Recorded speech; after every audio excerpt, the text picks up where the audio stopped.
Zoom talk. And I'm going to introduce you guys to Calvin Lawerence. I'll give you a little background on him. So Calvin Lawerence is a seasoned Royal Canadian Mounted Police officer, having specialized in all aspects of national and international VIT protective policing, drug investigations, terrorism studies, undercover operations, lecturing, and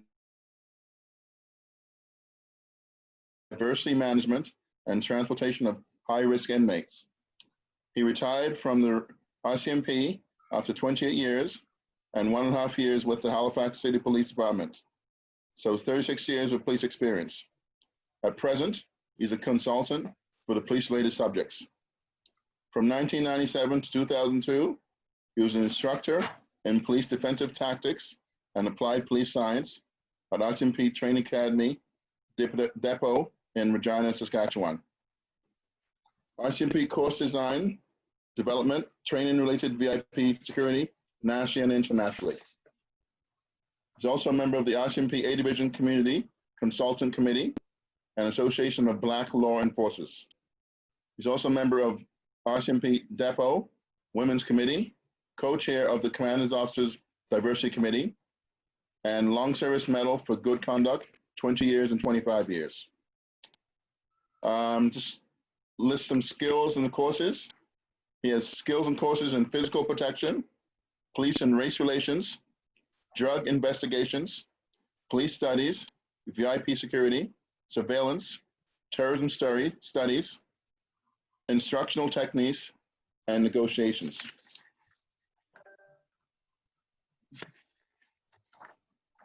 His personal accomplishments: elected sub-representative for the Rcmp Division of Staff Relations, Representative Program Depot Division. In February 2000, the Division Staff Relations Representative Program candidate, 2005 Rcmp Headquarters, Ottawa, Ontario. He also has a Jonathan Skeet Memorial keynote speaker in Halifax in 1998, an award recipient for outstanding service and community leadership.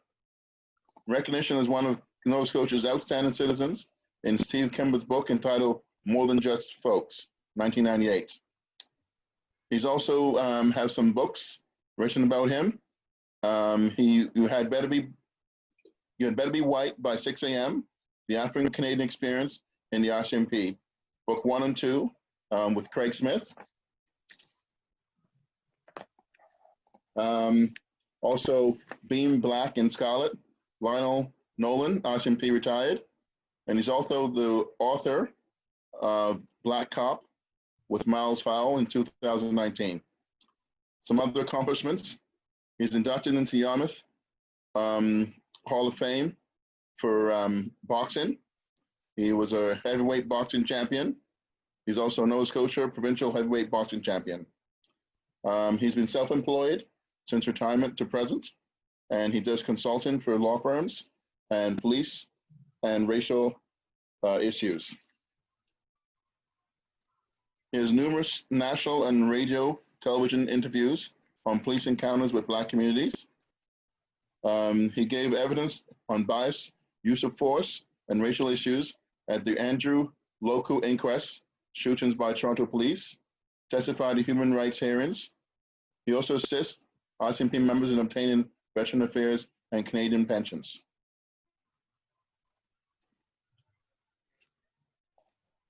Yeah. He has also has some career highlights: head of bodyguarding team for the Prime Minister Mulroney at the Economic Summit, Toronto, Ontario, 1988.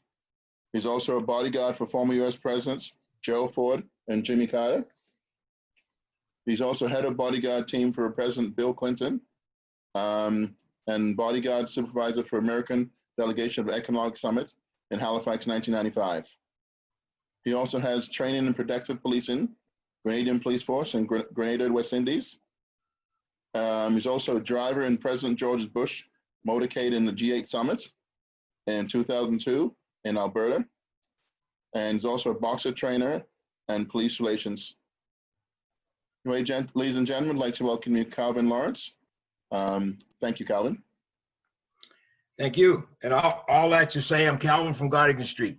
That's it. I'm Calvin from Gottingen Street. So I've never changed that, and I like that because that's what's most important to me, because it's home, you know. Thank you. Thank you for introducing me. So should I continue, or anybody saying anything? Can anybody hear me? Hello? So anyone who wants to make any comments, just put their comments in the chat box, and I will relay them to Calvin. Thank you. Go ahead, Calvin. Okay, everybody can hear me. So I just want to start off by saying thank you for having me. And I'm not preaching to you. I just have a point of view based on 36 years of policing and working in police-race relations since 1970. So you have ideas, I have ideas, we question each other, and maybe we come up with some kind of process in dealing with what's happening today, because it is not good.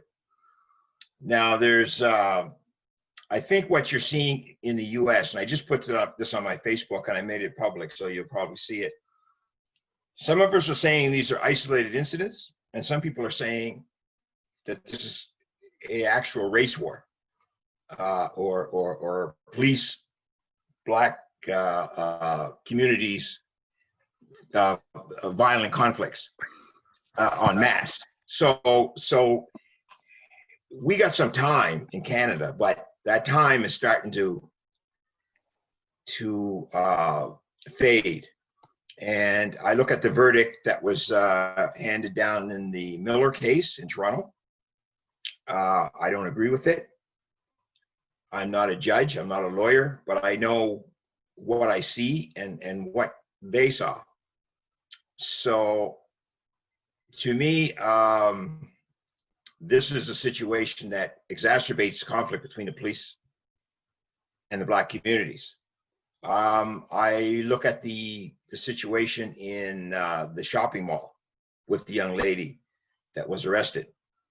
And being a police officer, I would certainly want to know why they didn't let her leave the store to see if she was going to shoplift or not before they accused her of shoplifting. And I think that's one of the reasons why the charges were dropped, because there was no proof that she was shoplifting. You let people leave the store.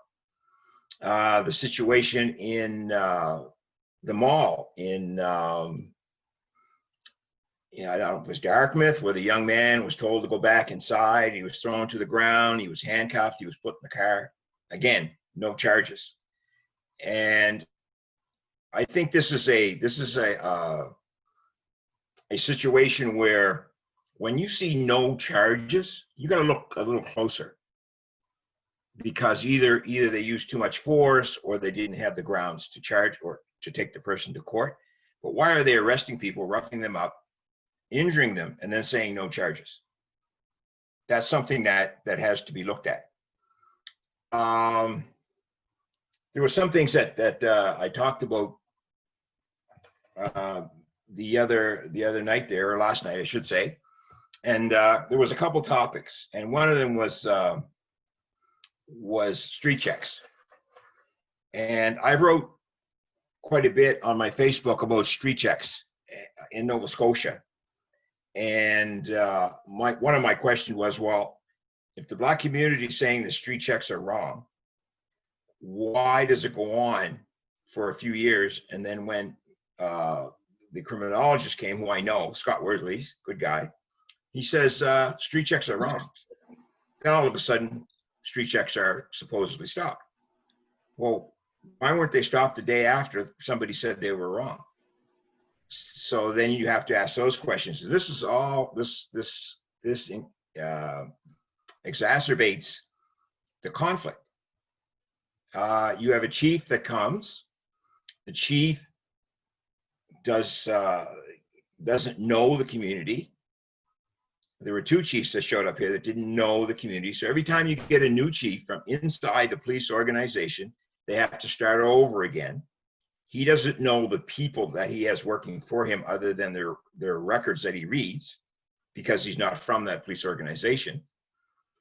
And he doesn't know the history of the black community, because he's not from here. So now you have to go back again, or the people have to go back again and try to educate him. So I am a proponent of having the chiefs picked from inside the organization from a Black perspective for that reason. From a police perspective, I'm saying that people have worked all their life inside a police organization, and now they have to compete with every other agency across Canada to become chief.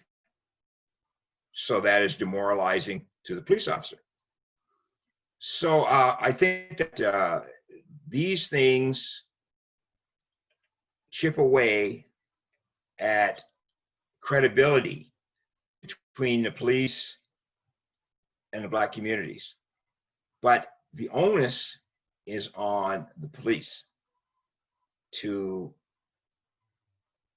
engage the community in a way that brings trust. And the reason why the onus is on the community is because, or I'm sorry, the onus is on the police is because the police took the oath. The community didn't take an oath.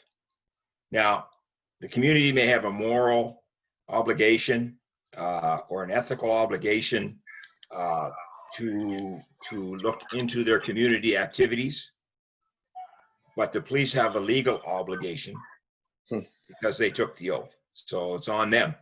Any trust that is broken has to be mended by them. And because we work through 9 major areas of people activity: economics, education, entertainment, labor, law, politics, religion, sex, and war, that impacts each community. Now, some of you may have been to Vancouver, and you've been to the east side of Vancouver, where there is a lot of poverty, drugs, mental illness. You cannot police a community, all communities the same, but you treat people the same. You're not going to treat the east side of Vancouver, the people, you're not going to police the east side of Vancouver the way that you police the west side of Vancouver. But you will treat the people the same, or should treat the people the same as police officers.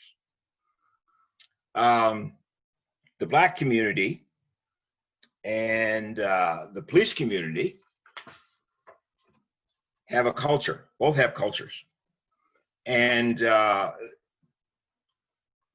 are similarities to this culture. Now, what I'm saying here now, people, they gloss over. A lot of people, they don't want to hear it anymore. Well, I understand that, because it's getting to the point now where no matter what you say, it's getting to a conflict. If there's 2 people going to fight, you can talk to them before or after. But the closer they get to fighting, and then they get fighting, the talking is done. You just have to stand back. But anyway, first of all, the Black community and the police community are not going away. You're always going to have police officers, no matter what you say, defund the police, disarm the police, abolish the police. It's not going to happen. The police are going to be there, or somebody that represents the police, and they should be, because you need law and order kept. And because a crime is written in a book called the Criminal Code, does not stop people from committing crimes. What stops people from committing crimes is the legal enforcement of what's in the book. So there has to be somebody, you can call them what you want, but I say both the police and the Black communities are not going away. Both want to go home safe. Police wants to go home safe. Black community members want to go home safe at the end of the day. Both can't snitch. So people who snitch get stitches and are found in ditches. So if a police officer turns in another police officer, his career is over. It's finished. So in some areas of the Black community, if you inform on criminals, then that person is going to be hurt or ostracized from the community. So it's the same in policing. So police officers will tell you, well, you should come in and inform, you should come in and tell people what to do. Well, yeah, that's true, but they don't do it. So they can't preach to you. They just say what is right, just the same as right for a police officer to turn in another police officer, but they don't do it either. Both have a culture. You can study police culture. You can study Black community culture. In fact, Black communities have several cultures from different walks of life and different parts of the world. The bad police officers, the police officers who are out there violating their oath and committing police brutality, hide with the good police officers.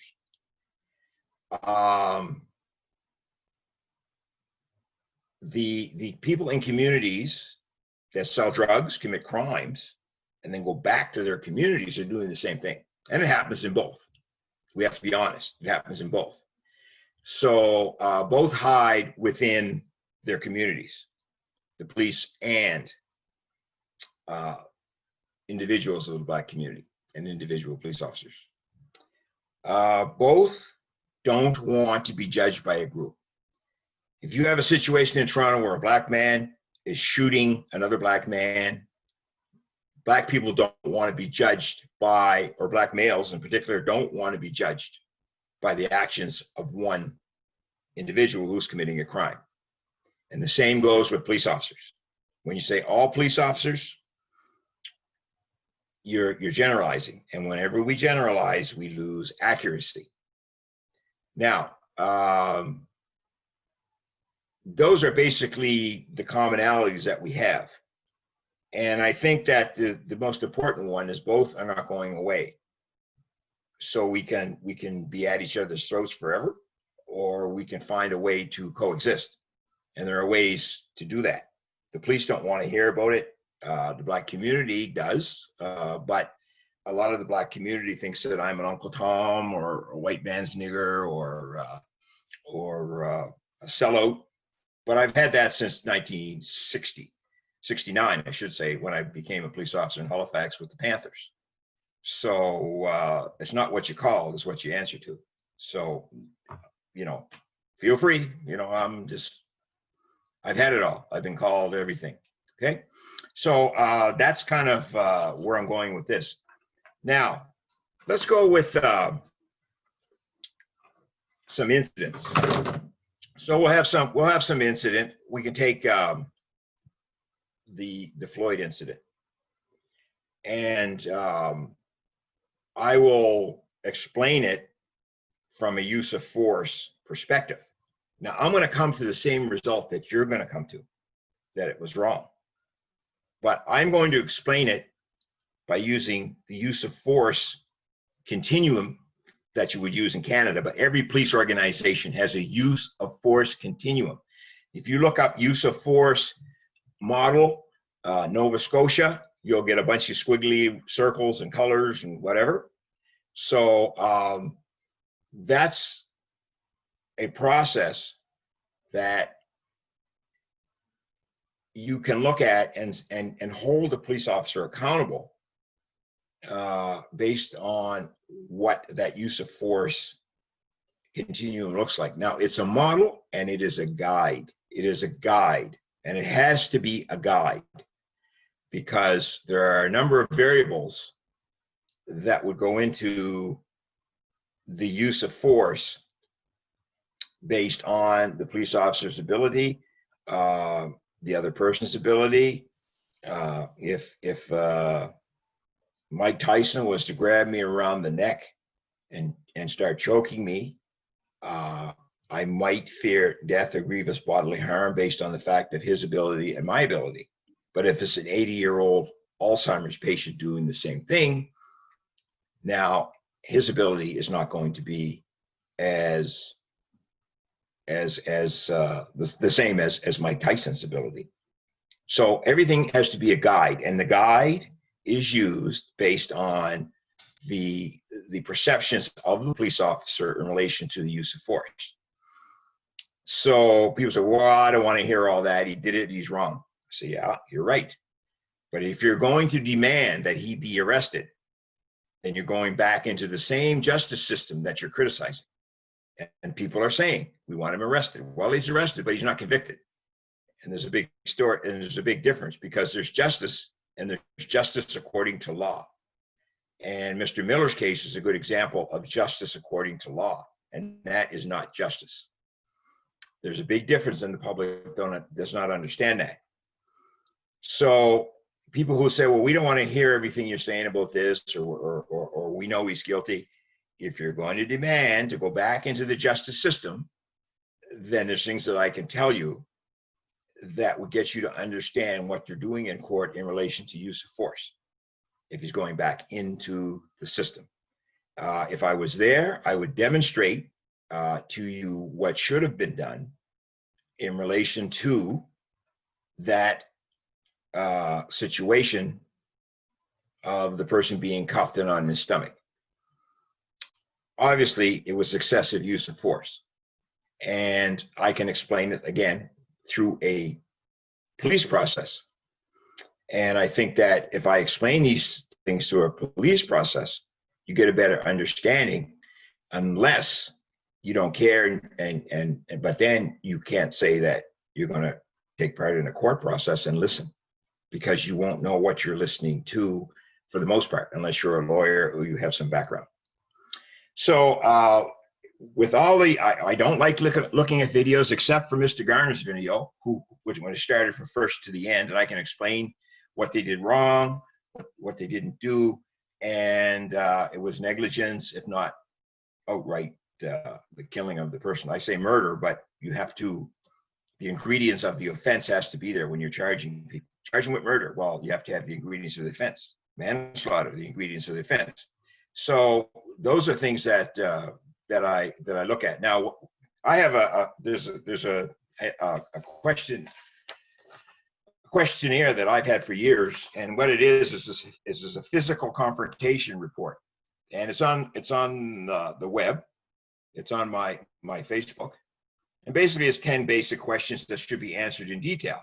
And the type of situation or call that brought the people there, the number of persons involved, police officers and people, the date, time, physical, what the subject said to the police, what was the subject's demeanor and attitude, the subject's actions, police security, and detailed report of subject, injuries, name, address. So this is just 10 questions that I have, and I would ask these questions, and you can ask these questions through a reporter or through a lawyer or whatever. So those are things that the public should know in my estimation. Now, from a Black perspective, I wrote my book, Black Cop, and I broke it down this way. Police organizations are run by white males. That's the history, and it's still that way. If you go into policing, or if you're trying to be hired as a police officer, you're going to experience one of two things.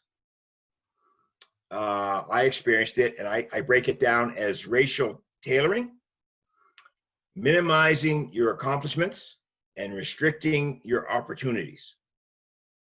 I've experienced both. It's well documented in my book, and there are names. I name names. All right. The other thing that that's racial tailoring, and I'll use this when we're talking. The other one is racial showcasing. The first, the only, the highest.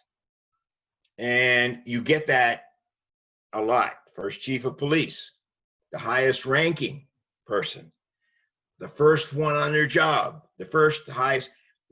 Ask yourself a question. What are we comparing this to? The first or highest to what? Just let that sink in. The first, the highest, what are we comparing it to? Are we comparing it to white society? Are we comparing it to other Black people? What does that mean, the first and the highest? What kind of achievement is that? So I kind of look at those two. Now, everybody can't be racially tailored, because there would be too many people sounding off. But if somebody is racially showcased, then we kind of in ourselves, we say, well, how come I didn't get promoted? Well, look, everything is great. This is great. The first black president. So now everything is going to be okay. All right. That's a trickle down effect to every area of people activity, including policing. So somebody, whoever goes into policing, is going to get racially showcased, and somebody is going to get racially tailored. So the people that mostly get promoted within these processes are males, black males, light-skinned, and only challenge the system to the point where the system will not come back and bite them. And the way that we challenge the system is circular thought.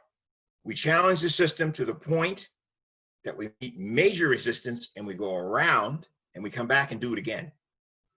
Or there's linear thought. We challenge the system no matter what it costs and we go right through to the top. So that's what I perceive when I see police officers being promoted and police officers being held back, which I have helped a few. And that's racial showcasing, racial tailoring. There's the questions that should be asked. There's the culture that we're talking about that is we have in common with the police.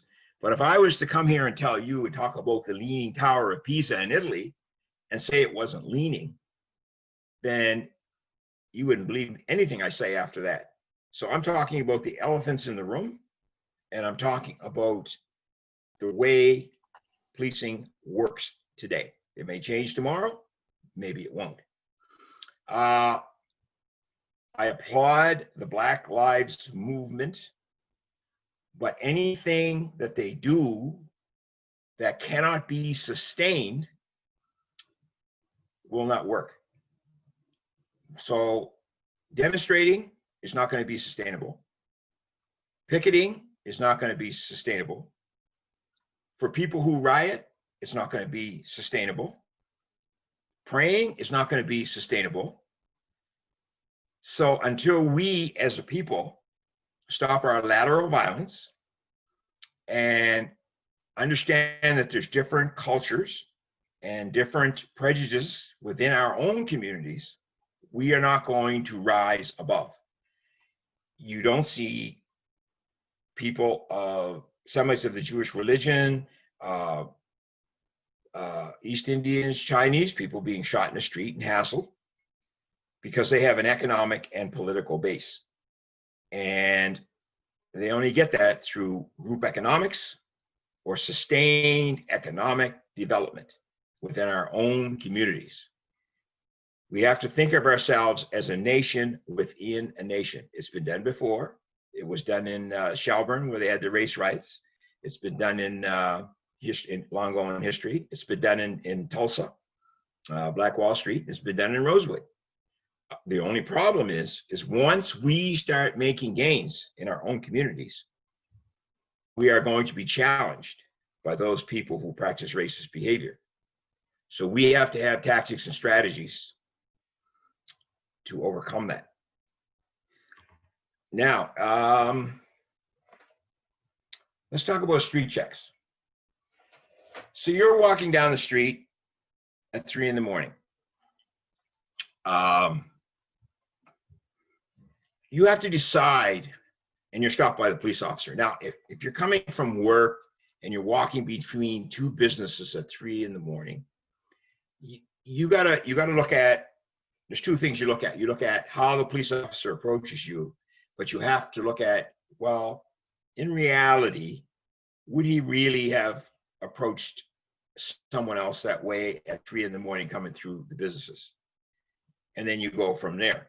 Now, walking down the street, coming home from work, and you're in Spring Garden Road, Halifax, and you've got your hoodie on and you're walking down the street and you're stopped by the police officer. Again, you have to determine in your head whether would you do the same thing in similar circumstances. However, the response is the same. The response is, if you do not wish to talk to the police officer, maybe you do. You're very polite, and you simply say, do I have the right to leave? Am I free to go? Am I free to go? And you ask that question until such time as you get an answer. Sir, polite, am I free to go? If you're not free to go, say, I'd like to talk to a lawyer. And that's it. Now, the reason why I'm saying this is because you go on the net and you see Black people that are being clearly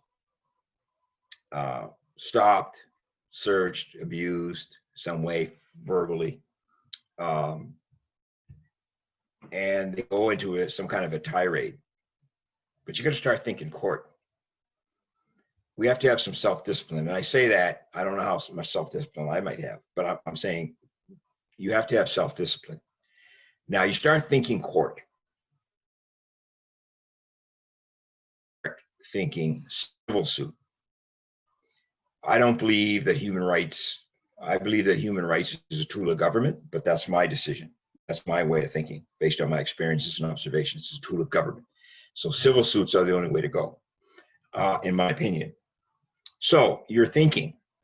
So someday, if you're going through a legal process, someone's going to say to you, well, what did you say? Remember what did you say?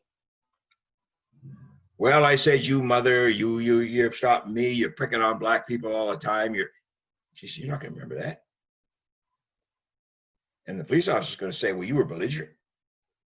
Yeah, you were belligerent. So now you're playing defense, offense.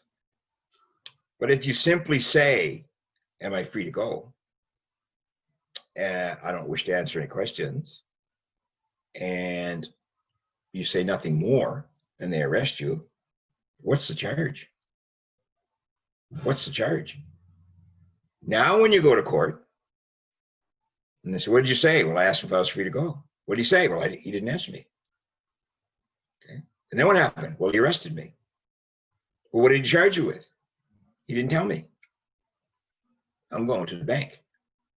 Okay, I'm going to the bank because right away your rights have been violated. But again,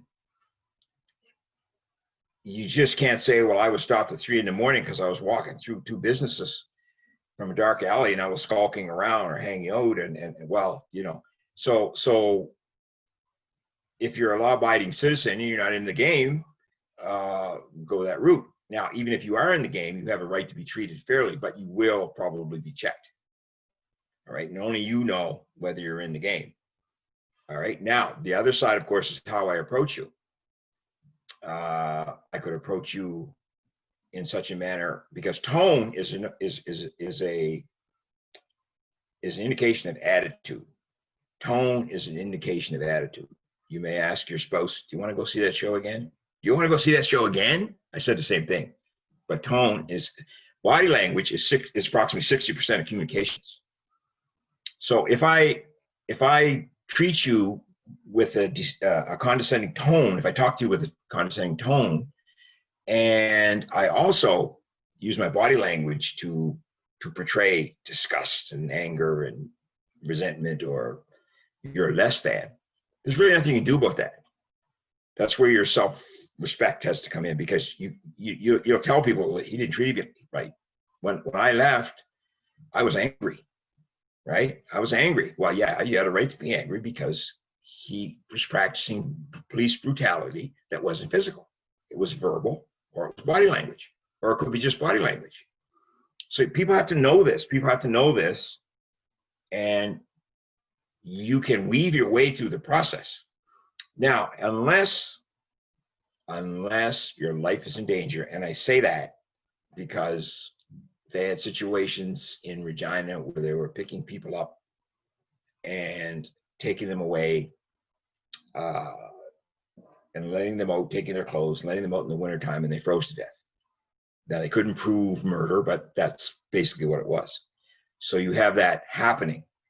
You may have a situation where a woman is put in the car and she may feel that these police officers are not going to take her to the police station, right? So this is where it may be in your best interest to resist. Now, if you resist, you'll probably be subdued anyway. So if your life is not in danger, which is 99% of the time in Canada, when they put you in a police car, then cooperate. Because if you resist, they're just going to call more police officers. So your pride can go down the wayside for a minute, and maybe you'll make a few $1,000s, 20, 30, 40, $50,000, because this is tactics and strategies. I used to box. You don't go in flailing away. You pick the person apart, you back him into the corner, and he never comes out. All right. And I've got 2 settlements using the philosophies of boxing. The philosophies of boxing. So you have to, or we have to start thinking strategically as opposed to reacting emotionally in these situations. Now, in a vehicle, you are required to produce your driver's license, your vehicle permit, and your proof of insurance. Now, in all these areas, going back to walking, let the police officer see your hands. Don't be reaching in your pockets or whatever, because there is a safety component in relation to policing, and police officers want to go home safe, just like black people do. So let the police officer see your hands or whatever. Now, in driving, you have your driver's license, your vehicle permit, and your proof of insurance. Have them available. In other words, when you leave the house, assume you're going to be stopped. Assume it. And if you are stopped, I would keep my driver's license, vehicle permit, and proof of insurance. Well, my proof of insurance and my registration, I would keep it up above the visor, because if you're reaching for something under the car, in the glove box or whatever, it could be perceived by a police officer that you're reaching for a firearm, or you're reaching for something, or you're hiding something. If you have tinted windows, put the windows down, turn on your interior light, because police officers have got shot. If you are in a car full of people, tell them to keep quiet and don't be belligerent to the police officer. That's so. If it's a respectable stop, you produce your papers. They may ask you to get out of the car. They may ask you to. They may ask whatever. Now, this is where a lawyer comes in, because a lawyer can tell you whether or not what they did was legal. Maybe they didn't tell you. They won't tell you why they stopped you. But again, it comes back to what you say. Remember what you say, and you can only remember what you say if you don't say a lot. I was a breathalyzer technician. I did breathalyzer tests. When I go to court, I have to tell people what people said, not what I say. But if I don't say nothing, then I don't have to remember anything. So if I just say blow into the instrument, what'd you say? I said blow into the instrument. That's it. So remember what you say. Now, once this is over, and you may want to ask the police officer his name. If he doesn't want to give you his name, that's fine. There's numbers on the police cars. So what you do is you make a mental note of either the license number or the car number, and that will tell whoever, if there's an investigation, that will tell whoever it was, and you make a note of the time. So you got time and some numbers. If the police officer is acting responsibly and he's doing his job, there's nothing to fear. If he's doing something that she shouldn't be done, then you have recourse. So that's in these police stops in relation to your vehicle. But when you leave the house, make sure you have all your papers in order. Don't have 5 or 6 expired insurance papers. When you leave the house, you have everything in order.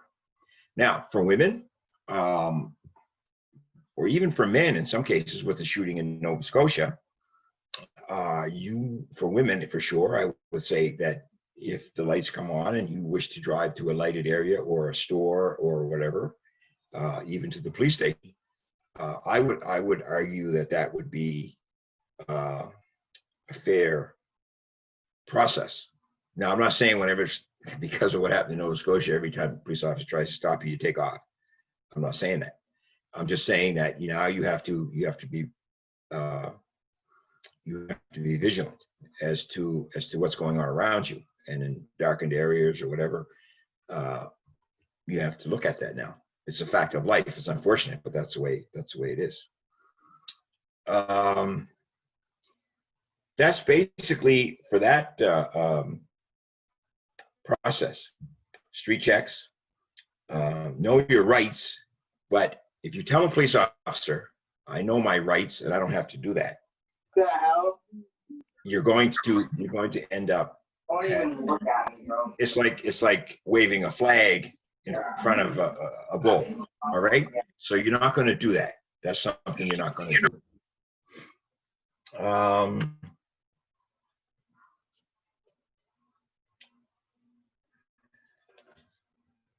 I think that's basically what I'm trying to talk about in relation to what's happening today. The emphasis is on that.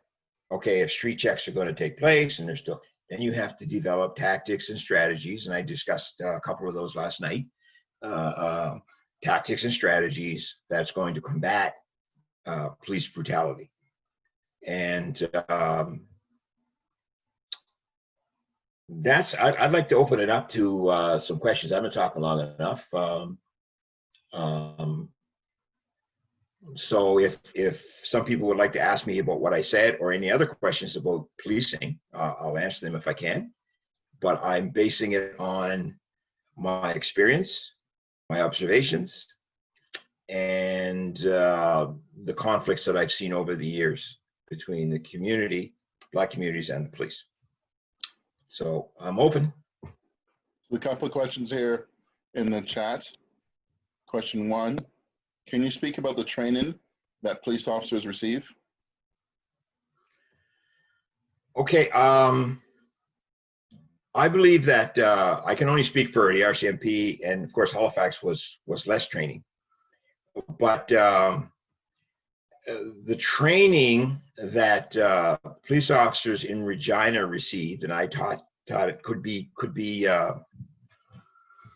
and all police organizations could be turned to more of verbals, how to talk to people. I'll give you an example. You're driving down the street, you got rims, we all got rims, nice car. The defining emotion of the Black experience is anger, and it is to function with that anger without it debilitating us. If a police officer is driving and he sees you and he has a legitimate right to stop you and you were speeding. So I stop you and I say, my name is Calvin Lawerence. I'm a corporal with the Royal Canadian Mounted Police. The reason why I stopped you was for speeding. Is there any justifiable reason why you were going so fast? What have I asked from him physically? Nothing. Nothing. But I've answered all his questions. And that gives me a great deal of power. And it deflates any conflict. Now you ask him for his papers. If you give him a ticket for meeting, you say thank you for your cooperation. If you don't, you say have a nice day. Got it? Now, it leaves the onus on that individual that you stopped to create a conflict or not, but you gave him every opportunity, correct? Correct. Yeah, okay. Now, if I'm arresting you and you say, no, I'm not going with you. I say to you, keeping my eye on you, watching you, putting my hands in a position where I can do this if I have to, talking to you. And I say to you, is there anything I can say or anything that you could suggest that would get you to cooperate? I hope to think there is. Now, doesn't that sound good? You want to go to jail now, right? Right? So what I'm saying is, what did I say in court? What did you say? You say F you? Okay. Now you get to a point where words fail. Okay, words fail. So if I was to say to you, well, when can I use force? And you say, I don't care. Well, hold on now, hold on. Let's look at this. I can use force for the security of myself or others or property. In other words, somebody smashing out a plate glass window in downtown, I have to use force to stop him. I can use force for personal attacks on me, resisting arrest, or obstruction of a police officer. I can use force when people walk away. That's a form of resisting. I can't run beside somebody who's walking away or running away and try to talk to them. I can't do it. Excessive repeating. You're under arrest. Get in the car. No, yes, no, yes. At some time, you have to put closure to it. All right. And then you're using your model. It's in the RCMP, it's called the Incident Management Intervention Model, to determine what force should be used. But I think there's a if you want to look some of this stuff up, there's books called Verbal Judo. And what I gave you for those examples are from that book, Verbal Judo. But today, police officers either don't want to talk or they don't know how to talk. And some have been, when I came up, you talked, you had summer jobs, you did whatever, but now everybody's texting, they're on their computers, they're on their cell phones, they don't have any face-to-face time. And when you're hiring somebody to be a police officer, you have to think for them. You have to think because they're angry, you have to think because they're afraid. You have to think for them. So talking, I'm saying is not being emphasized enough, and there's not enough training on how to verbally de-escalate situations, because what you want is voluntary compliance through verbal intervention. If a police officer doesn't want that, then what does that police officer want? Okay. And another question here. Given the current climate, what do Black parents tell their children, specifically Black males, that they see as a threat? From the police? Yes. I would go back to cooperating and making mental notes and keep the conversation to a minimum. I had a Honda 50 when I was a kid. I was in Halifax in the 60s, and that was like a Black man having a Mercedes Benz, or whatever. So I would get stopped all the time. And the way that the police officer stopped me had a big effect on me. I know they were stopping me because I was a Black man with a Honda, but I was a kid, yeah. Right? So, but some people would be very, very nice, even jovial, and other people would be very belligerent. Right. And that had effect on me. So I think that most people will react to the way that you talk to them. When I was policing Halifax, yeah, and it's in my book, I grew up in Halifax, and so a lot of people, were in the game to a degree, and I knew them and they knew me, and I would talk to them like I'm talking to you. I've had cases where there was one guy who went into the Misty Moon and the Tap, and I was in uniform, and he had a reputation for kind of starting trouble. And I'd say to him, look, don't do nothing until midnight, will you? Give me a break, right? I talk to him like I'm talking to you now. Like, what are you doing that for? You know, and so we'd have these discussions. And then, like in my book, because I frequented my community, I'd go to the Derby Tavern and have my steaks, and they'd hold court for me. Well, why did you do that? Well, how come you didn't do this? Well, what about this? Right? So I was approachable. And I think that what is missing today, which you can't always get in Rcmp, but what is missing today in Halifax are good beat cops, like Jimmy Hoskins and Calvin Cloud and Kirk Taylor and myself and Dave McDonald. Good beat cops that would work for the benefit of the community, not to go hunting or get promoted, and work within the community. And so that's missing today, I think. And that's one of the things. So there's the beat cops, and then there's the verbal training that has to be enhanced and included more in police training. You stated that you did not agree with the Miller case. From what perspective did you come to that decision? Okay. First of all, there's justice, and there's justice according to law. Again, if he was breaking into trucks or not breaking into trucks, that's irrelevant to the point of the damage that he received. But they dropped the charges of him breaking into trucks. Now, with a high-profile case like this, why would you drop the charges?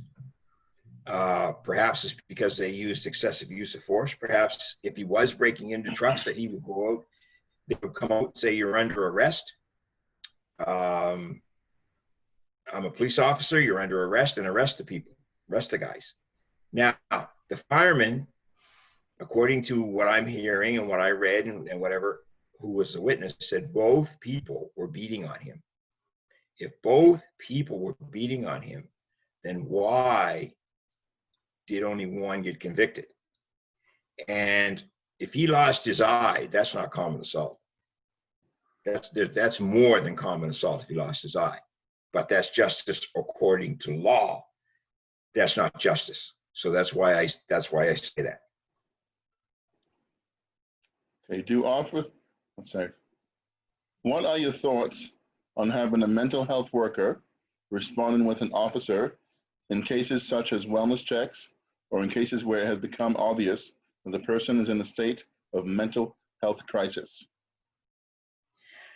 Okay, the first thing that a police officer has to look at is the behavior of the individual. If I'm running around with this and I'm looking for anybody to stab, I mean anybody, and I'm in a state of mental illness, and I see you, or I see the health worker, or I see a person on the street, and you've seen that in Toronto where somebody is stabbed. I don't want to scare any of you guys, right? And where some of you where some of the people were stabbed, you have to look at the behavior of the person. So I would say, if somebody's coming after you with a knife just because they saw you, and a policeman standing there with a gun, you're gonna be a little ticked off. Well, you won't be ticked off, you'll be dead. If he slashes your face or he stabs you, and the police officer said, well, I was waiting for the mental health worker, or the mental health worker didn't say nothing. All right, because remember, this is a traumatic thing when someone's running down the hall with a knife ready to kill you. So the first thing you have to look at is the behavior. Now, what helps is what I wrote on Facebook is called officer imposed jeopardy. And that means, this is what I saw in Toronto with the person that was shot. He's in the house, he has a knife, he's not setting it on fire, there's no one else in the house. Why would you crawl up a balcony, break down the door, and put yourself in a position where you have officer imposed jeopardy? In other words, the officer put him in a position where he had to shoot or die. And that happens a lot even without mental situations, mental illness. So take your time. Why do they have to go in there and over the balcony? This is what I'm saying. So this is officer imposed jeopardy. The other thing I'm saying from a policing perspective, you have to look at the behavior of the individual. If he's standing there and he has a knife, and there's an office, a health worker there present, yes, I agree 100% that they should go together, but then they have to work 24 hours like the police, and they'd have to go with the police, and they have to be on call like police answer calls. Wellness checks, I think, are problematic because I don't know if somebody is well or not. What does that mean, wellness checks? So I think that, yes, police officers need training, but they can't be psychologists or psychiatrists. So I agree, they should go together. I don't agree that you defund the police. Get the money from the government. The government spends money like nobody owns it. They can get money from the. Why would you defund the police? Because you might have a terrorist attack. You might have a situation like you had in Nova Scotia. So you need the funding, and so therefore, I think yes, you should do that. Do officers undergo regular psychological evaluations, and have there been any talks of incorporating situational judgment tests in the recruitment process? Well, I don't know.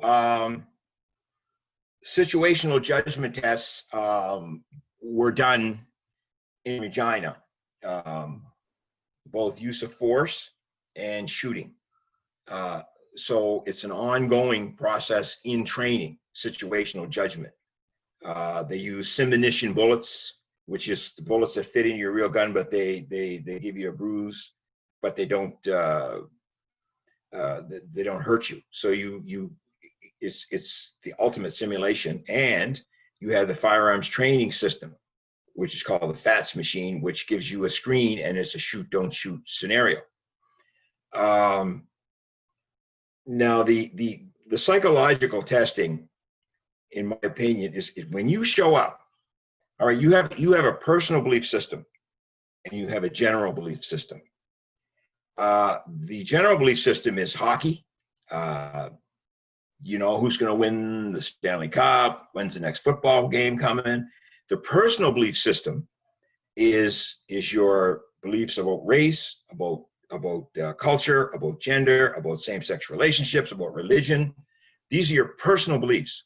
And when you show up at 20 years of age to be a police officer, your personal belief system is in place. You're not going to change a person. Abortion. You're not going to change people's opinion, but it's not about your opinion. You're given. Certainly you do testing to see if a person's a psychopath or whatever. But when you start looking at these many ways of beliefs, my beliefs were in place. I got all kinds of beliefs, personal beliefs. And you know what? You're allowed to have your personal belief system. I have a personal belief system, but the thing is, once I became a police officer, I couldn't act on it. I cannot act on my personal belief systems. Maybe I don't care for Black people, but I'm going to be an actor to get voluntary compliance through verbal intervention because I took an oath. You see, if you take an oath to treat people in a certain way, then your personal belief system doesn't matter. Okay. There's been mention in the media comparing countries whose police training is quite longer than American or Canadian training, while showing a correlation with lower fatalities at the hands of the police. Do you think lengthening police training through something similar to a 2 or 4 year degree, focusing on law, but also on psychology and communication would be beneficial? And do you think it's a realistic solution?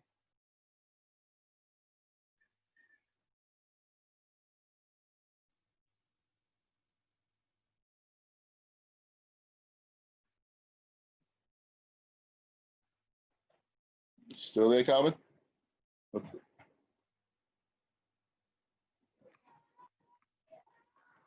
think he's frozen.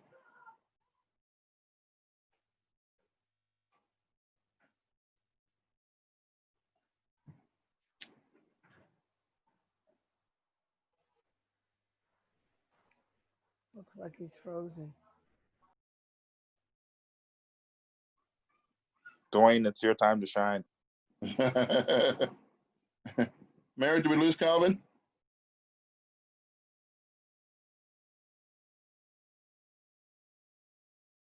Mario. I think Mary's sleeping. No. Just give me 1 minute. I'm trying to get him back on. Okay. He almost not. Someone can sing while we're waiting. Masha. Dwayne, you don't want to hear me sing.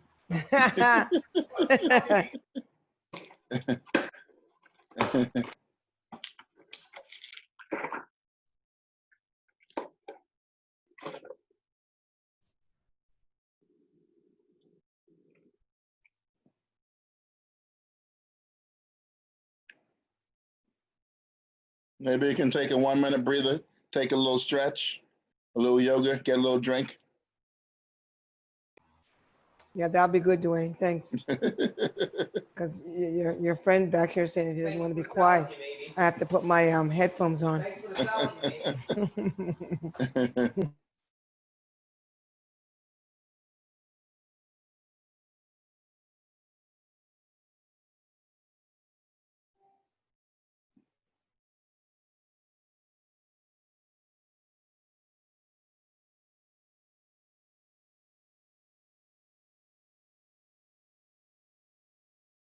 Just a little technical difficulty.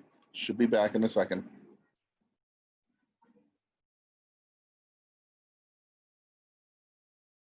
Mhm.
Wayne, you got an awesome voice. That's great.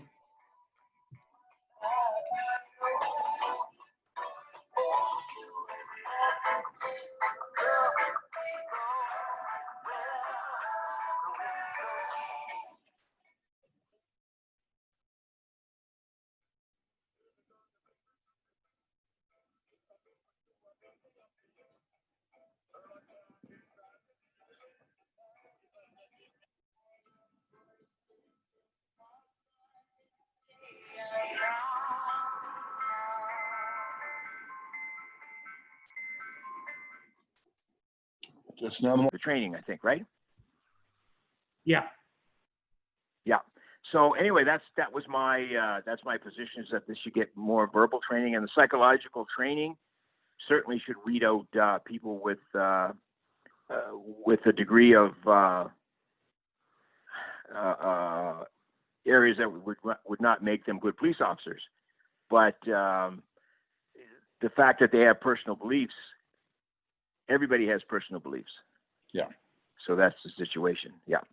Okay, so the question and now there's been mention in the media comparing countries whose police training is quite longer than the American and Canadian training, while showing a correlation between lower fatalities at the hands of the police. Do you think lengthening police training to something similar to a 2 or 4 year degree, focusing on law, but also psychology and communication, will be beneficial? And do you think this is a realistic solution? Well, I don't think that you need a 4-year degree to be a good police officer. I always considered myself to be a good police officer, and while I think I could have used more training, but at the time it wasn't a long time, and then I had my RCMP training.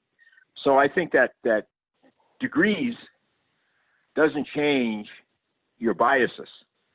I think what is required is that they should put, as I said, they should put more emphasis on de-escalating situations, and instead of what happens now is the militarization of the police.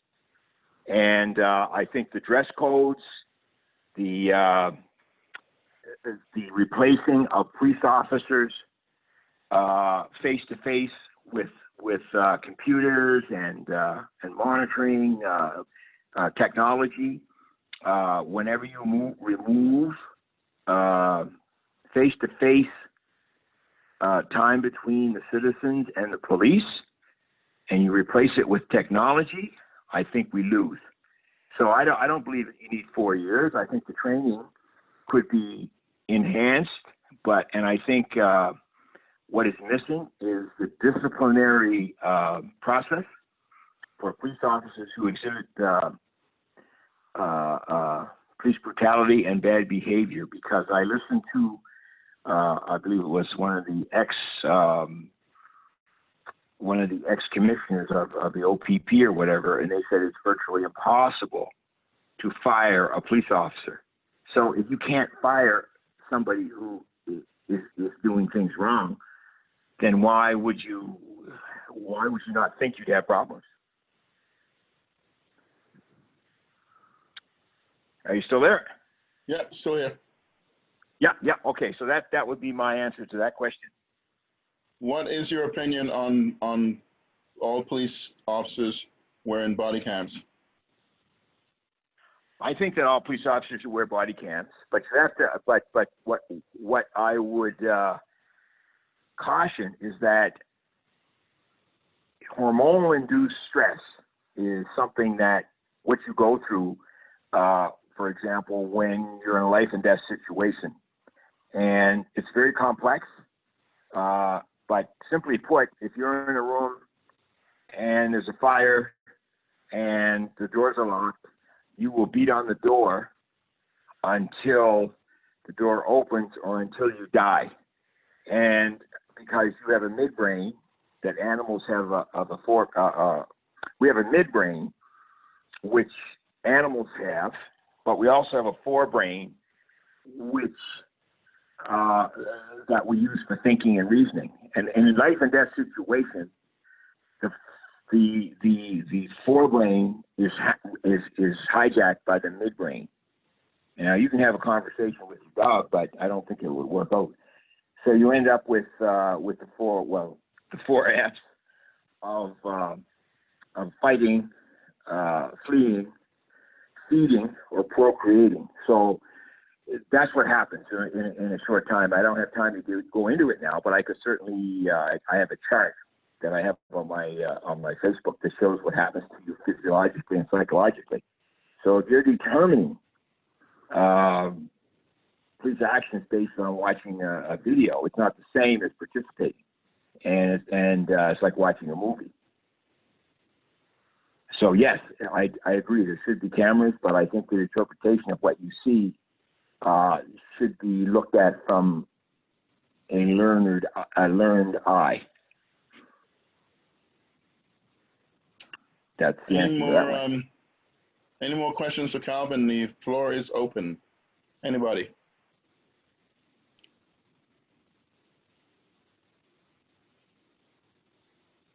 Somebody must have a question. You're not going to let me off that easy, are you? No.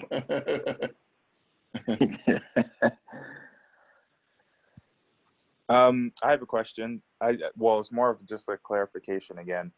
You kind of explained the things when you run into a police and keeping your cool, and I just wanted you to just kind of recap so I can write down again. What are the things if you run into a police officer in a situation or environment that might not be so forthcoming for the person?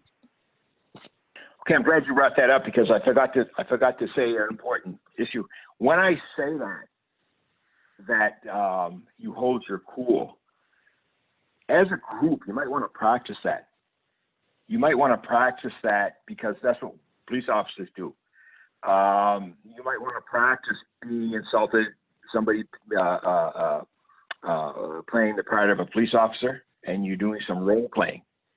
Because me telling you it means nothing, but if you role play, that gives you an enhanced ability to react to the way that you've been trained in the sense of the way that you've reacted in a scenario.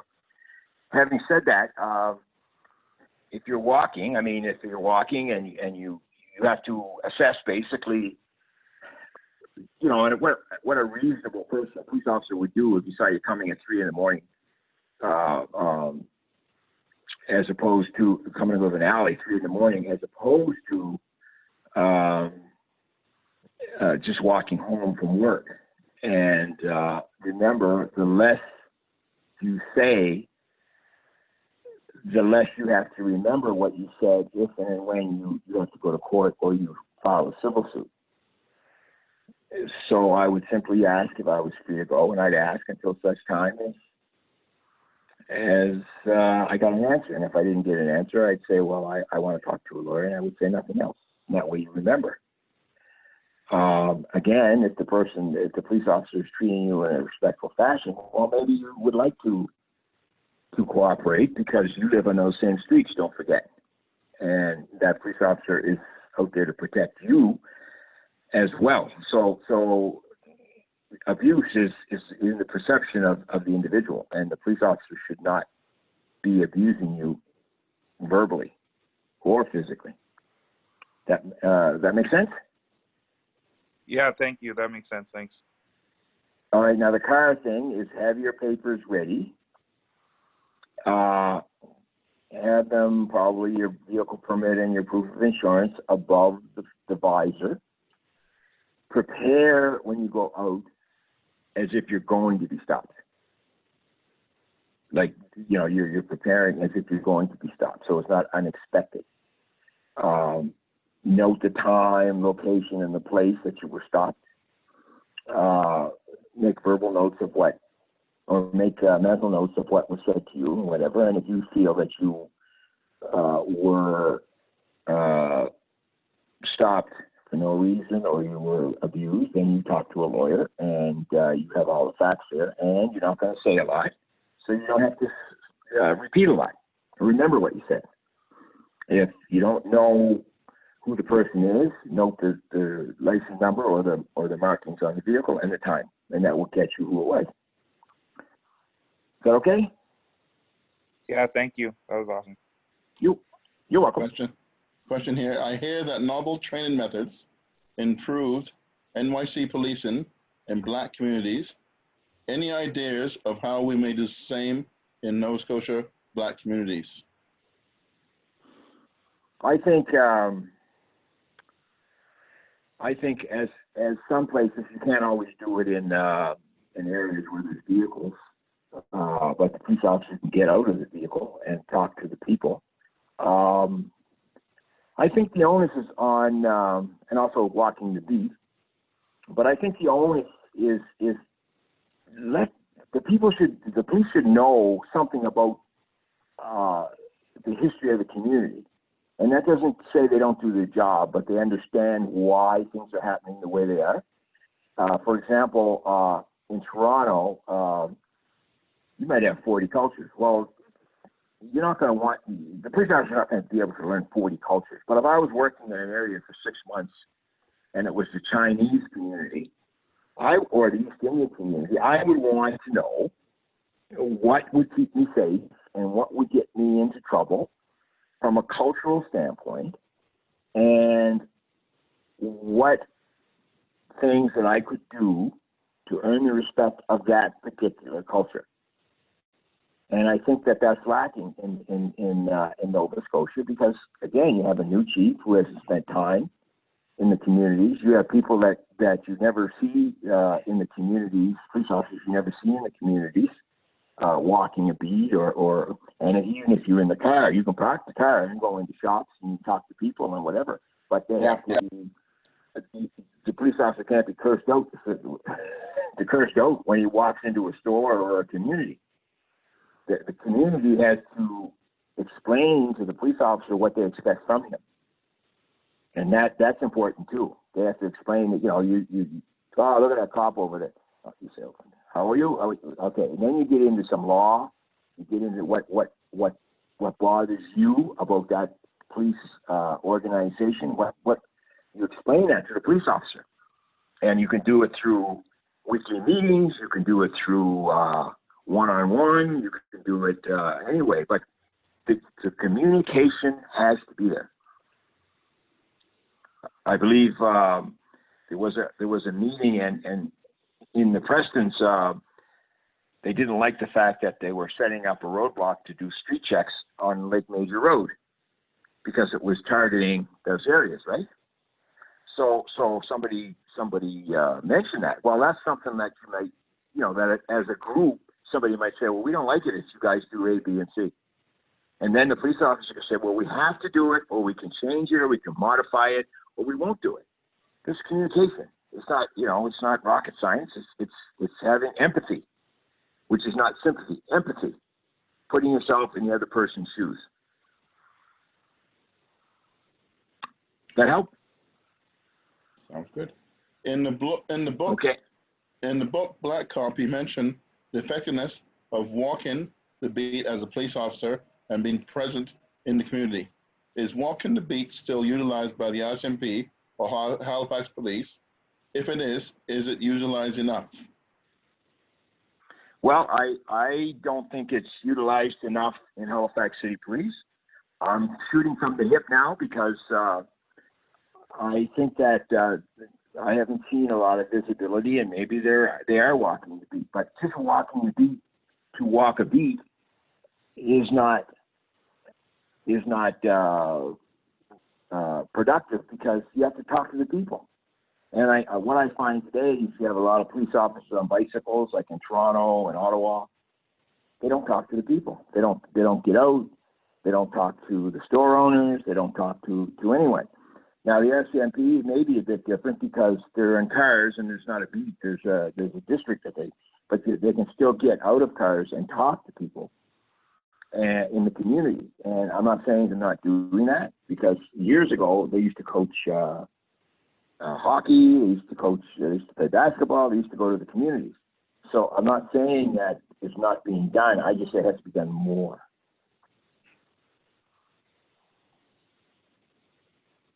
Okay. Yep. Beautiful. That okay? Sounds good. Any more That's just questions my for opinion. Calvin? Yeah, I got my hand up there. Okay, go ahead.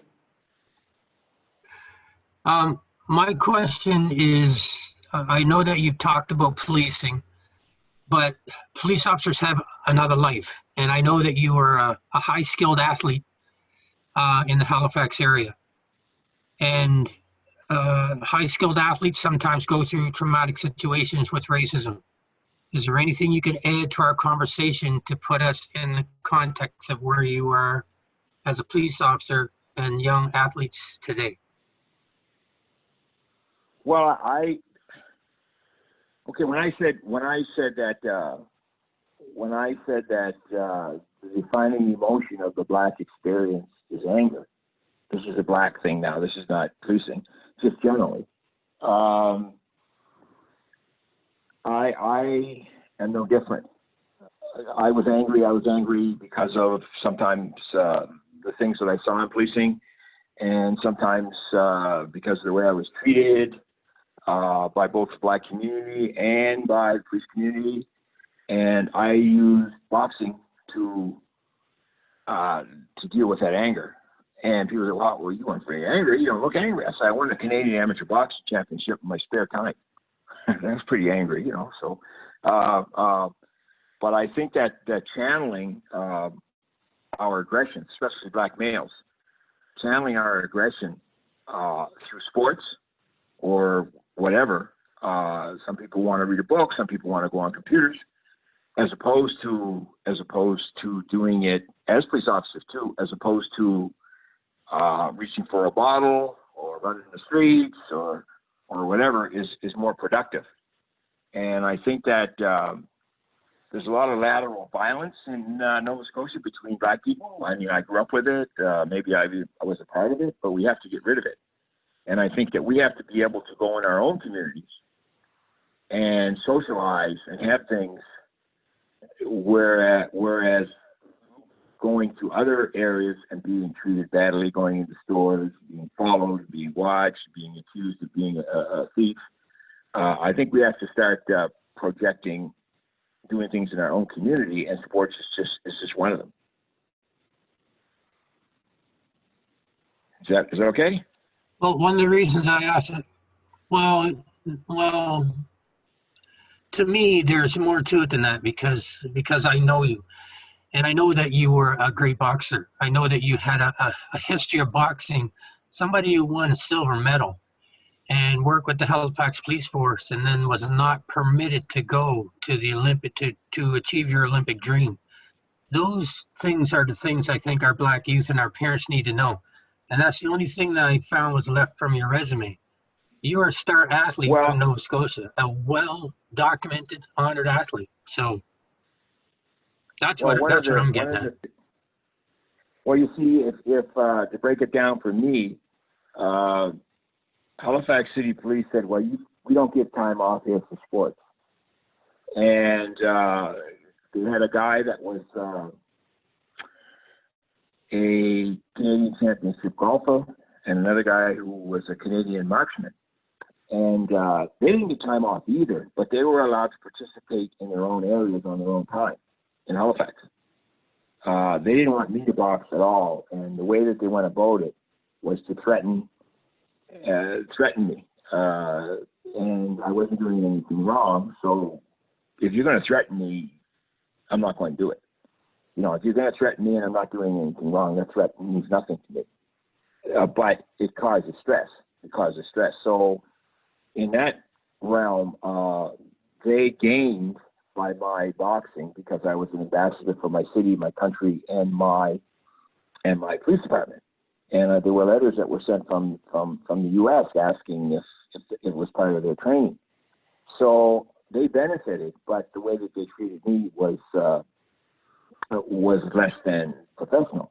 Now, what really upset me is that I couldn't go as far as I could in policing because they wouldn't let me in Halifax City, and I couldn't go as far as I could outside the organization. So I was locked and boxed. But that's what they do to some Black people in Nova Scotia. Make sense? Well, it always made sense to me. That's why I had you come teach in my classes. But the important thing is the folk on the call needed to hear that aspect of the systemic barriers that actually limit people of African ancestry in Nova Scotia as young athletes growing up. That's true, and even before, when I was growing up in Halifax, there always was the Olympics, but nobody came pounding on doors looking for all these good boxers until probably 73, 74, who was Taylor Gordon Sr., and he didn't care what color you are or whatever, he just wanted good boxers. So I think that we were ostracized long before I started boxing. But in Nova Scotia, if there's problems in the fire department and the police department and the buses and the military and private sector, and nooses are being hung out at one of the stores there, there's always something to enhance the racial tailoring. So that's where I say that's the hypocrisy of white society.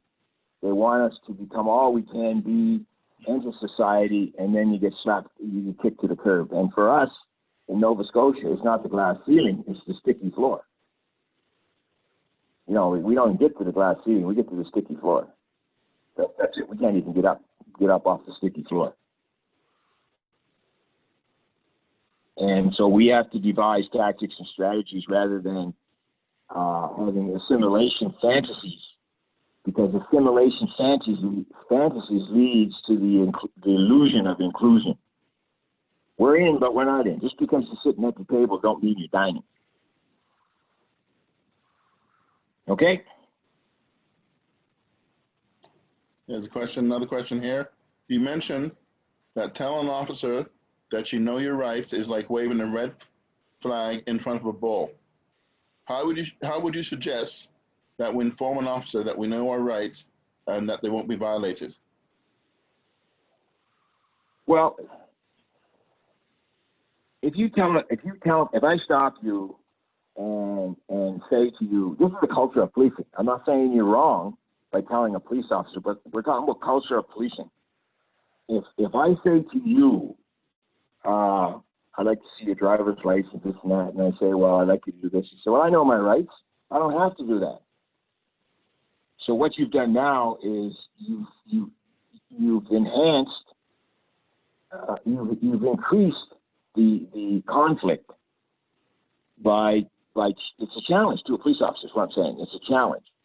So I mean, you can do that. I'm not saying you shouldn't do that, but if you want to resolve the issue without challenging the police officer, then you know your rights, and the person, the police officer would be thinking that you don't, and then you might get rich.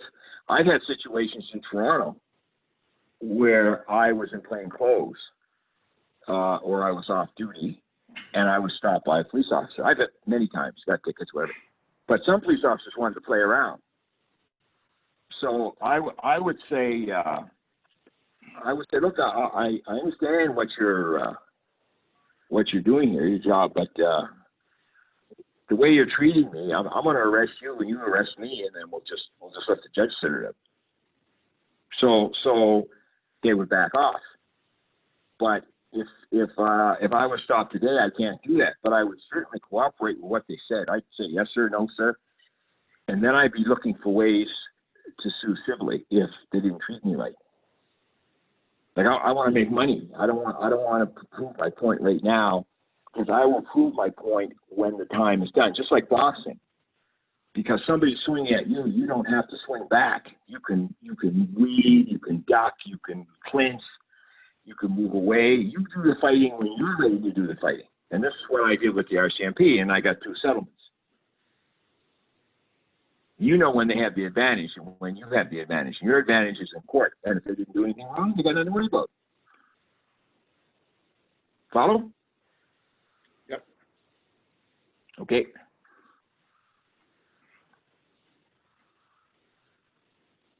Any more questions for Calvin? The mic is wide open.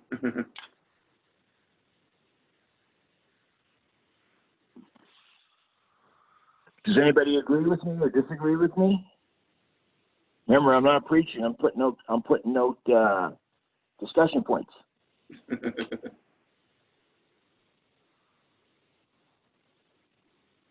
Well, I guess everybody agrees with me. I agree with everything you said myself. Yeah, but we're from Haskell Street. I don't know if I count you in, right? You got that right. We know what it was like growing up down there. Yeah. So that's kind of my position and what I talk about, and I try to give both sides. But I'm really, unfortunately, I'm really cut loose by most Rcmp and most police officers, white police officers, and that's a shame because I think I could help out, but it seems that they just don't want to change, and I think that the steamroller's been going down that hill for a long time in relation to militarization. There's been a lot of acceptance of police officers who have criminal records, who have been given a pass and still work. And one of the things that I look at, if I was a police officer and I had no sense of duty, I would go out and I would simply, I could do anything to you. I could maybe push you or do something anyway, and I would be suspended with pay.